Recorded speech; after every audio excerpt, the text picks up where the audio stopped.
about to leave, already packing.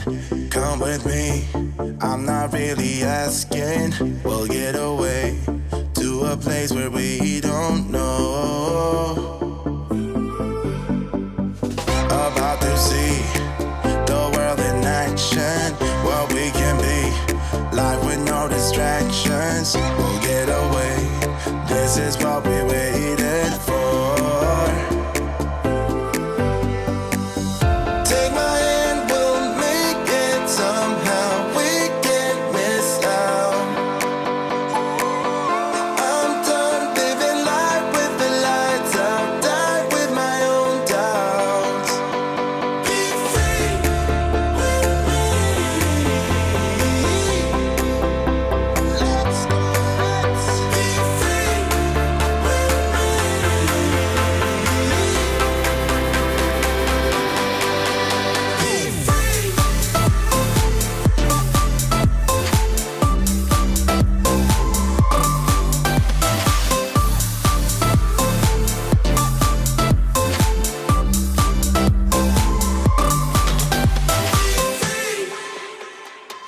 Not looking back, eyes on the freeway, Bonnie and Clyde, a classic cliche. We're on the run, this is what we waited for. Take my hand, we'll make it somehow. We can't miss out.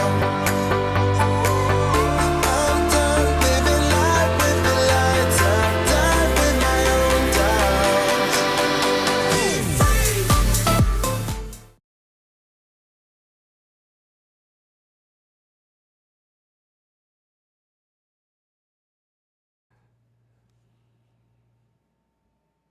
Hello and welcome. Today we're going to be talking about a challenging topic for many business owners. Kind of switching gears today. Wanted to get back to my roots and talk about business. Why? Because when we're talking about personal injury stuff, we're talking about a bad thing and we're trying to make the best of a bad situation. But the whole reason for me doing this YouTube channel and practicing law in general is to not just take you from this bad thing, but to help you get to great things. And so I wanted to talk to you today about how to get unstuck, how to move forward when it's not obvious. Because trust me, I've been there. I've done that. And I've helped other businesses. And my parents had plenty of opportunities where they were stuck and had to figure out a way forward when there was no obvious way forward.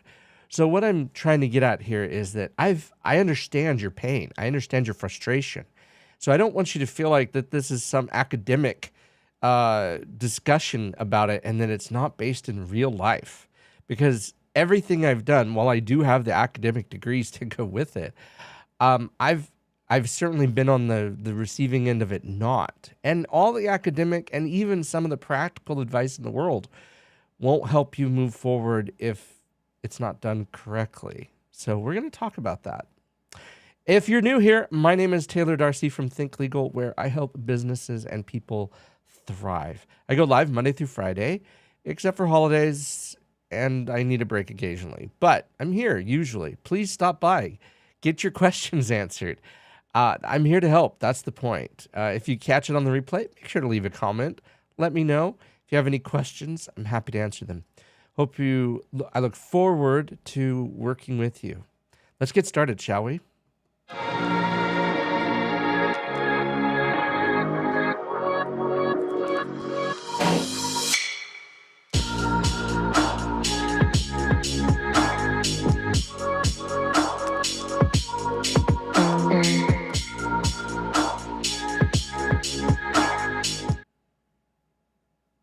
Okay. So, let me just start off by saying that a lot of times, and I'll be honest with you, I don't like to varnish, I don't like to sugarcoat things because I don't feel like it helps you. To quote one of my favorite, no more gilding the lilies. I don't even completely understand what that means. It's an old saying, but I digress. A lot of times we get stuck and we have no path obvious path. Let's just say that, because if it was obvious, you'd do it, but it's not obvious to you. If you're stuck on something and you don't know how to move forward with it, it's typically, and I say this with all due respect, your own fault. Okay. The reason why that is because you've allowed yourself to get into a place where you can't move forward, right? And that's usually due to complacency. Complacency is the enemy of progress, of moving forward. We like how things are going. It's okay. We're making our money. We're happy with this. We're happy with that. But what we don't see is, for instance, the yellow pages. Yeah, the yellow pages were good at one point, but they're not good anymore. Think MySpace. Think, all of these different places that at one time were popular and trendy. And if you got on those and you stayed on them while they were trendy, they were good for you. But the problem is if you stick with it past the point of it being good for you or that people are using it, that complacency means that your progress is going to be thwarted. And that's typically your own fault, right? Like you like how it's going, so you just keep doing how it's doing. And in some instances that makes sense. But as your job as business owner is not to just allow complacency. Your job as business owner is to see those things, those obstacles coming and prepare for them, right? Like when we're talking recession, we're talking downturns, things of that nature. Or maybe we're talking about what's happening with AI, right? ChatGPT. Yeah. Are you planning on using that in your business, or are you just ignoring it as a fad? And maybe it is. And I'll give you a good for instance of one that I wouldn't put money into, and that's cryptocurrency. It's too risky. As a business owner, as a person that it has to provide for my family, if I had money that I didn't care about, throwing money into cryptocurrency makes sense. But if you have money that you care about, I wouldn't put it in cryptocurrency. It's too much risk. There's too much uncertainty in it, right? Like, I get the point behind it, and the point is currency. The problem is, number one, where do you spend it, right? You pretty much you buy low, sell high, you have to convert it anyway. So what are you doing with cryptocurrency, right? Like, it's a challenge is the point, and it's complex. So I'm saying, like, those types of fads, there's nothing wrong with being cautious, okay? But there is something wrong with not moving when there's a reason to move, when there's a reason to act. So think of like ChatGPT, right? The idea being that having progress means adopting new trends, things that are happening, things that are evolving. Your business needs to evolve with the economy, with the world, with the new technology. Imagine still using a flip phone in today's world, right? I'm not saying you have to use a smartphone, but I'm using that as a for instance. Like, think the difference between BlackBerry, which, by the way, I loved BlackBerry. Do not misunderstand me. I loved BlackBerry. I loved the physical keyboard, but Apple took over and then some, right? Because they saw something that BlackBerry didn't, and apps and virtual keyboards instead of literal keyboards, software upgrades. These types of things are all things that Apple saw and promoted and pushed that BlackBerry users were hesitant, to say the least, on to why they would accept that use that. So BlackBerry, while perfectly fine for its time, evolved, and they're out of business for the most part, right? So you want to avoid complacency. Most of your problems, I'll be honest with you, it's because you're complacent. You've allowed things, you're stuck because you've stopped adopting new ways of doing things. And that's caused problems. Okay, so that's number one. Number two, you're not keeping up with your competitors. And you may say to yourself, well, the job, I don't keep up with them because I don't want to compete with them. And that's a valid point. Because while they're your competitors, if you're creating a great way of handling things, you may be leaps and bounds ahead of your competitors. Okay. But the point is that you should still keep in the back of your mind what they're doing and how they're doing it, right? Because if you're not keeping up with them and they're keeping up with you, then it's a one-sided opportunity, right? Because they're working on improving and outdoing you while you're not paying attention to them. Okay, so it's important to pay attention to them. Keeping up with your competitors is one way of doing that. So the next thing is, have you done a recent, keyword recent, deep dive into your business? Have you gotten and broken down the areas where things are breaking down? If you haven't, and things are stuck, right? Like what's missing that's preventing you from moving forward? Is there a cog in a wheel that's not quite right? Is there a pin that isn't in place? Is there a process or system or service that you're doing or not doing that's causing you to remain stuck? And so sometimes you need to sit back and just take it in. And other times you need to get down into the mud. You need to figure out where you're losing your, in my case, leads, or where you're losing clients or not getting clients, or why aren't people contacting you? And maybe it's not obvious, and these next steps will help you with those things. But doing a deep dive into your business and really finding out what is causing it, looking at your systems, looking at your processes, and looking for these things. It's going to take some humility, right? Because you're not omnipotent and you're not omniscient. You don't know everything. So you need to pay attention to the details. And so if something's not working, you need to evaluate that, right? You need to get that in. Now, as I've said before, you don't know everything, and that's acceptable. You're not expected to know everything. But if you have employees, talk to them. Talk to your employees, talk to your managers. See what they know. Because it might be that they know something you don't know about the business that could help you tweak it to move it better, to move it forward. But here's the thing, and this is where a lot of executives and people that are owners of businesses, they kind of, I don't want to say fail at, but they're not the most skilled at, and that's listening. Are you listening to your employees? Are you listening to your managers? If you're not, if you're sitting here trying to justify your actions and explain to them why you're right and they're wrong, you're going to miss out on some key opportunities to not only develop better relationships with your client, with your employees and your managers, but you're also going to miss out on opportunities to progress and get unstuck. It's going to prevent you from moving forward because your pride and ego are more important than moving your business forward. And employees and even incentivizing this, right? Like if coming up with the bonus structure that says, hey, if you give me an idea that we can implement and we see positive progress that helps us move forward, here's a bonus, right? And depending on the size scenario, it could be a small bonus, it could be a big bonus. I don't know. You know your business better, but talking with your employees to get that running, to encourage growth, to encourage that.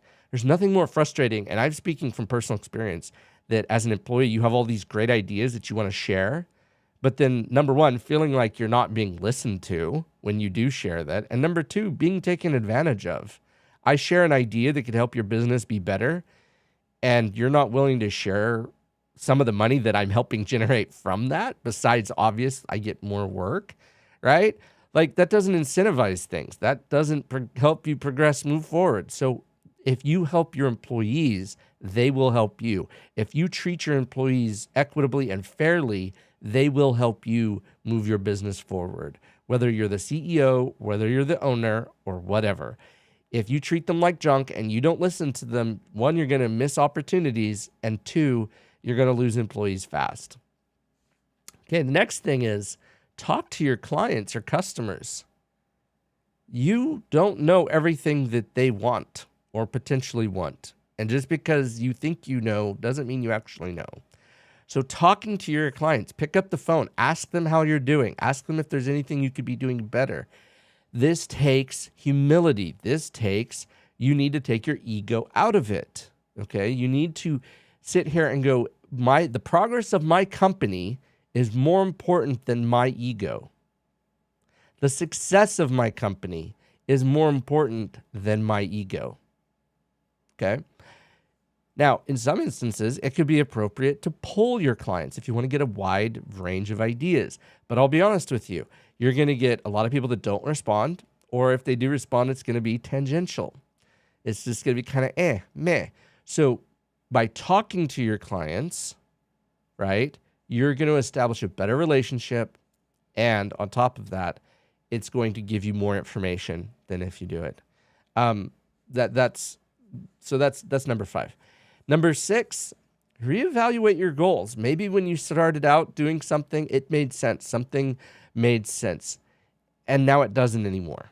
And you're having this false metric that you're just making decisions on because it doesn't make sense, right? Like if you're in 2023 and you're still worried about your MySpace page metrics or your Yellow Pages ad, you need to reevaluate your decision-making paradigm in that respect to those things, right? Because your goal of getting so many clicks onto your website, while has value, what about conversions? Again, these are all things that you need to think about. So reevaluating your goals based on today, not on yesterday, not on last week, not on last year, today. Sitting down and looking at your goals and saying, do these make sense anymore? Or do we need to tweak them? Are they worthwhile? I had a company I worked for many, many years ago, and they were so set on their goals that they did not take any extemporaneous reasons into an account as to why you couldn't reach your goals. And we had a huge issue with that because they even set us up for failure. They opened a second branch not too far away from where we were working. All the people thought we were closed and went over there. They opened, it looked like it was opening there and not where we were at. And then a recession hit. And yet they wouldn't have reevaluated our goals. Talk about a morale boost, killer, right? Like, you screw us, and the economy screws us, which you had no control over. But these two things happened, and you don't want to consider that maybe we need to readjust things? No, that is a terrible way to teach your employees how little of value they are by not adjusting to current situations and conditions. So reevaluating your goals is an opportunity to see progress in a different area that you may not have thought of or decided on. That's very important. Now, the next thing is probably one of the more obvious ones, but again, you have to put your ego aside to do this. And that's reach out to other business owners that are in similar areas. And obviously not the same, because you're not going to want to talk to your competitor about, hey, gee, how can I do better and beat you, right? But similar business owners in different areas, talk to them. See what they've done in this situation. See how they've gotten unstuck. Create a mastermind. Create an opportunity to discuss different problems that different people are having. Because you, again, are not the sole source of all knowledge in the known universe. So being humble and admitting you don't know this and that you could do better by reaching out to these people can only benefit you. And a lot of these people are very happy to help, right? Because they've been there and they've overcome it, and people like to talk about their successes, right? And that's a major success for any owner or CEO of a company, right? If you've been stuck and you figure a way out of being stuck, people love to talk about it. People love to talk about themselves. Get them talking about that, and they will probably, buy them lunch, take them out to golf. I don't care. Encourage a relationship so that it's not just like, oh, gee, can you solve my problem for me? No, don't do that. Okay? Talk to them like a human being. Talk to them, treat them like a human being. Again, buy them lunch, take them out to golf, whatever it is that you like to do, right? So when you've reached this point, and these are all really good ideas, right? what next? What's the one last thing that you need to remember? And that's focusing on your why. Go back to your why and see how that can fix things. You will find that you will have new resolve, okay? You will be able to work on things like you didn't realize that you could work on because you realize your why is so important. You will solve more problems and you will get unstuck much faster because you will come back to your why. Why did you start this business? Why are you doing the thing that you're doing? I can't answer that for you, but you can. When you focus on your why, then it's a lot easier to move forward with it, because all of these things that I've just mentioned will move. The pieces of the universe will move to help you push forward. Okay? So that's it. That's how you can move forward. That's how you can get unstuck in this world of crazy, of 24-hour news cycles, of conflict, of problems, of recession, of fear. These are all tips that can move your business forward if you practice them. Don't confuse knowledge if you can't move forward with it. If you can't do something regarding it, then do something else. Do what you can do today, right? Focus on what you can do, not on what you can't. And some of these may be something you can't do for a bit. But take action today on these things. Don't wait till it's convenient, till it's easy. You'll go out of business that way. Wait or do the thing that needs to get done today. If you need to push other things off your plate, push them off your plate. Focus on getting unstuck through these things. That's it. If you've gotten value out of this video, don't forget to hit subscribe and like, and know that we go live Monday through Friday at 11, and we'll talk to you later. Have a good one. And there's the fun subscribe button. I love that thing. Bye.